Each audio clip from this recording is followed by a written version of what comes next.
Puji Tuhan. Salam sejahtera bagi kita semua, umat yang dikasihi Tuhan. Sebelum kita merenungkan firman Tuhan, kita mau berdoa terlebih dahulu. Bapa di dalam sorga, terpujilah namamu. Bersyukur untuk hari yang baru yang Tuhan berikan. Sebentar kami akan merenungkan firman-Mu. Tuhan, tolong kami melakukan firman-Mu. Di dalam nama Yesus kami sudah berdoa. Amin. Tema hari ini, mengapa ada yang murtad? Mengapa ada yang murtad? Mempertahankan iman adalah hal yang dikehendaki Tuhan, karena hanya oleh iman kepada Kristus seorang diselamatkan. Ayat pokok di dalam 2 Tesalonika 2 ayatnya yang ketiga, janganlah kamu memberi dirimu disesatkan orang dengan cara yang bagaimanapun juga, sebab sebelum hari itu haruslah datang murtad, dan haruslah dinyatakan dahulu manusia durhaka yang harus binasa. Menjelang kedatangan Kristus kedua kali, akan datang masanya banyak orang menjadi murtad. Orang yang murtad adalah orang yang meninggalkan iman kepada Tuhan. Mereka melepaskan iman mereka. Tadinya mereka adalah seorang percaya kepada Kristus, tapi ada hal-hal yang membuat mereka menjadi murtad. Beberapa sebab seorang menjadi murtad. Hal yang pertama adalah karena menerima pengajaran firman Tuhan yang salah. Di dalam Matius 24 ayat 4 dan ke-5, jawab Yesus kepada mereka, waspadalah supaya jangan ada orang yang menyesatkan kamu, sebab banyak orang akan datang dengan memakai namaku dan berkata, akulah Mesias, dan mereka akan menyesatkan banyak orang. Adanya guru-guru palsu yang memberi pengajaran lain, yang menyangkal Yesus sebagai Tuhan. Itulah hal yang menyesatkan. Hal yang kedua, karena adanya aniaya terhadap gereja Tuhan. Di dalam Matius 24 ayat 9 dan ke-10, pada waktu itu kamu akan diserahkan supaya disiksa, dan kamu akan dibunuh, dan akan dibenci semua bangsa oleh karena namaku. Dan banyak orang akan murtad, dan mereka akan saling menyerahkan dan saling membenci. Adanya masa-masa gereja akan mengalami aniaya karena orang-orang yang hidup sebagai seteru Kristus. Kemajuan pekabaran Injil sehingga banyak orang menerima Yesus sebagai Tuhan menyebabkan aniaya terhadap gereja.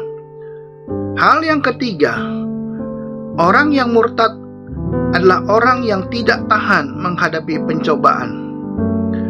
Di dalam Lukas 8 ayatnya yang ke-13, yang jatuh di tanah yang berbatu-batu itu ialah orang yang setelah mendengar firman itu menerimanya dengan gembira. Tetapi mereka itu tidak berakar, mereka percaya sebentar saja, dan dalam masa pencobaan mereka murtad. Orang-orang yang murtad karena pencobaan adalah orang-orang yang tidak tahan menghadapi penderitaan dan kesusahan dalam hidup, dan tidak mampu bertahan menghadapi kemalangan dalam hidup. Mereka tidak sungguh-sungguh melakukan firman Tuhan, sehingga mereka menjadi murtad. Hal yang keempat, orang yang murtad adalah karena orang itu mencintai dunia. Di dalam 2 Timotius 4 ayatnya yang ke-10, karena Demas telah mencintai dunia ini dan meninggalkan aku. Ia telah berangkat ke Tesalonika, Kreskes telah pergi ke Galatia, dan Titus ke Dalmatia. Tadinya Demas seorang pelayan Tuhan, tapi dia menjadi murtad karena dia mencintai dunia. Orang yang mencintai dunia adalah orang-orang yang hanya mau bersenang-senang dan hidup menurut daging dan hawa nafsu manusia. Oleh karena itu, mari kita mempertahankan iman, percaya kepada Kristus. Sekali Yesus, tetap Yesus. Di dalam Matius 24 ayatnya yang ke-13, tetapi orang yang bertahan sampai pada kesudahannya akan selamat. Hanya orang yang setia memegang iman kepada Kristus, dialah yang selamat. Mari kita berdoa mengawali hari ini. Sepanjang hari ini kiranya Tuhan tolong.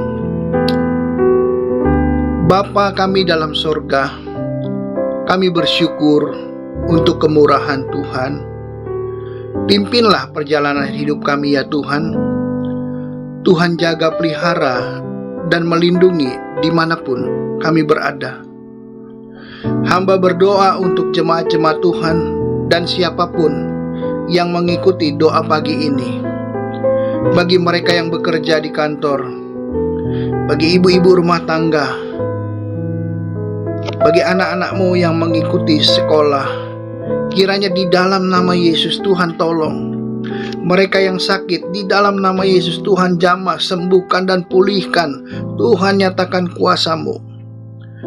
Bagi mereka yang belum mempunyai pekerjaan, kami berdoa Tuhan Yesus menolong, sehingga tepat waktunya Tuhan memberi yang terbaik di dalam nama Yesus. Setiap persoalan yang ada dalam jemaat Tuhan, kiranya di dalam nama Yesus Tuhan tolong. Tuhan nyatakan kuasa-Mu. Tuhan berkati, Tuhan pulihkan. Dan kami berdoa juga untuk Bapak Gembala sekeluarga. Tuhan Yesus memberkati pelayanan mereka dan memberkati keluarga mereka.